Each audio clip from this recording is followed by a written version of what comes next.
ونصلي على رسوله الكريم اما بعد فاعوذ بالله من الشيطان الرجيم بسم الله الرحمن الرحيم ورتل القرآن ترتیلا آمنت بالله صدق اللہ مولانا العظیم وصدق رسولہ النبی الکریم الرؤوف الرحیم۔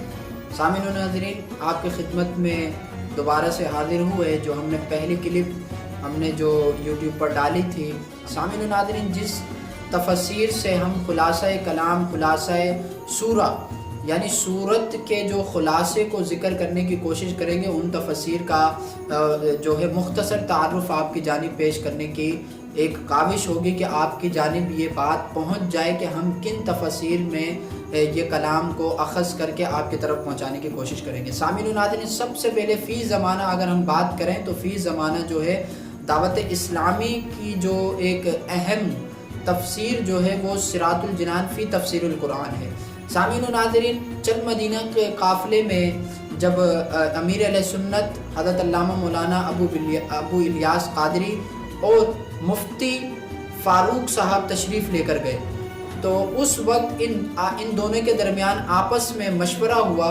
آپس میں مشورہ یہ ہوا کہ کیوں نہ کنز الایمان پر ایک ایسی تفسیر لکھی جائے کہ فی زمانہ جو لوگوں کو دقیق الفاظ نظر آتے ہیں کنز الایمان کے اندر، وہ آسانی سے سمجھنے کی کوشش کی جائے۔ ان کنز الایمان جو ہے وہ صرف اور صرف ترجمے پر مشتمل ہے، تو اب چونکہ انہوں نے اس کی تفسیر لکھنی تھی آسان الفاظ میں، مفتی فاروق نے اس بات پر متفق ہوئے کہ انشاءاللہ تبارک و تعالی ہم اس پر کام جاری و ساری کریں گے۔ اور یہ مشورہ جب امیر اہل سنت اور مفتی فاروق کے درمیان پایا گیا تو مفتی فاروق جو ہیں انہوں نے یہ ڈیسائیڈ کیا کہ کیوں نہ یہیں پر اس کی افتتاح کی جائے، اور اس کی افتتاح جو ہی وہیں مکہ مکرمہ میں مدینہ شریف میں کی گئی، اور اس تفسیر کا نام صراط الجنان فی تفسیر القرآن رکھا گیا۔ صراط الجنان یعنی جنت کا راستہ۔ اسی طرح سے آگے چل کر مزید انہوں نے 6 پاروں پر مشتمل تفسیر کو اخذ کر لیا تھا مفتی فاروق نے، اور اس کے بعد ان کا انتقال ہو گیا تو پھر یہ ایک اہم کام تھا کہ اس کو آگے کس طرح سے کرنا تھا۔ تو دعوت اسلامی کے مرکزی سطح پر مشورے ہوئے۔ مشورے ہونے کے بعد الحاج ابو صالح محمد شیخ الحدیث و تفسیر، انہوں نے اس کام کا بیڑا اٹھایا اور اس کام کو آگے لے کر چلے، اور مزید سہل انداز میں جس طرح سے کرنے کا حق تھا اسی طرح سے اس کو پائے تکمیل تک پہنچایا۔ سامعین و ناظرین، اگر خصوصیات کی بات کی جائے صراط الجنان فی تفسیر القرآن کی جائے تو اس میں 2 ترجمے اخذ کیے گئے۔ سب سے پہلا ترجمہ اگر میں آپ کی جانب پیش کرنا چاہوں تو وہ ہے کنز الایمان کا ترجمہ، جو امام احمد رضا خان بریلوی علیہ رحمہ نے خود کیا۔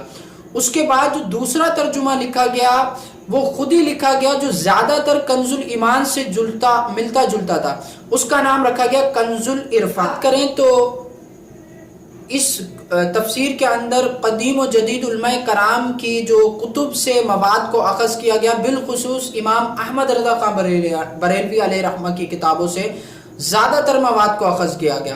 اسی طرح سے آگے چلیں تو بزرگوں کے انداز جو ہے، بزرگوں کے انداز اگر ہم آج بات کریں تو ہمارے بزرگوں کے اندازوں کے اوپر نکتہ چینی کی جا رہی ہے۔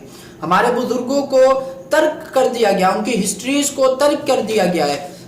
اسی طرح سے اگر ہم آگے چل کے بات کریں تو سامعین و ناظرین، بہت ہی اہم بات میں بات کرنے جا رہا ہوں۔ صدر الافاضل مفتی نعیم الدین مراد آبادی علیہ رحمہ کی جو تفسیری حاشیہ خزائن العرفان ہے، اس میں سے چند مواد کو چھوڑ کر باقی تمام کا تمام اس تفسیر القرآن صراط الجنان فی تفسیر القرآن میں شامل کیا گیا۔ اسی طرح سے فی زمانہ اگر ہم بات کریں تو بہت ہی دقیق الفاظ، مشکل الفاظ ہمیں ملتے ہیں کتب پڑھنے میں۔ اسی طرح سے ہم بات کریں تفسیر کی بات کریں تو دقیق الفاظ، مشکل الفاظ ملتے ہیں، تو چونکہ یہ بہت ہی اہمیت کا حامل ہے کہ بھئی کوئی بھی شخص پڑھنے کے لیے قائل ہی نہیں جب تک وہ صحیح سے اردو نہ جانتا ہو۔ اسی طرح سے سہل انداز میں، سہل الفاظ میں، آسان الفاظوں میں جتنا آسان ہو سکے اتنے الفاظوں میں اس فی تفسیر صراط الجنان فی تفسیر القرآن میں مواد کو اخذ کیا گیا، بہت ہی آسان الفاظ استعمال کیے گئے۔ اسی طرح سے مفتی احمد یار خان نعیمی علیہ رحمہ کے حاشیہ نور العرفان سے بھی استفادہ حاصل کیا گیا۔ اسلامی معاشرے کے مطابق اگر ہم بات کریں تو سامعین و ناظرین، والدین کے حقوق، زوجین کے حقوق، اسی طرح سے معاشرے کے حقوق، اسی طرح سے پڑوسیوں کے حقوق، عزیز و اقارب کے حقوق کو بالخصوص بالعموم جو ہے تفصیل سے بیان کیا گیا ہے۔ اسی طرح سے عقائد اہل سنت جو ہیں ان کو دلائل کے ساتھ ثابت کرنے کی کوشش کی گئی ہے۔ صراط الجنان فی تفسیر القرآن میں آیات میں جو شامل نکات ہیں ان کو بھی سامنے پیش کیا گیا ہے تاکہ اس سے استفادہ حاصل کرے کہ اس آیت کے تحت کون سا نقطہ ہمارے سامنے اخذ ہو رہا ہے۔ دعا ہے اللہ تبارک و تعالی سے کہ ہمیں وہ علم دین سیکھنے کی توفیق عطا فرمائے اور خاص کر تفسیر کا مطالعہ کرنے کی توفیق عطا فرمائے۔ اس ویڈیو کو لائک کریں، شیئر کریں اور چینل کو سبسکرائب کریں تاکہ ہماری آنے والی ویڈیوز آپ تک پہنچ سکے۔ السلام علیکم۔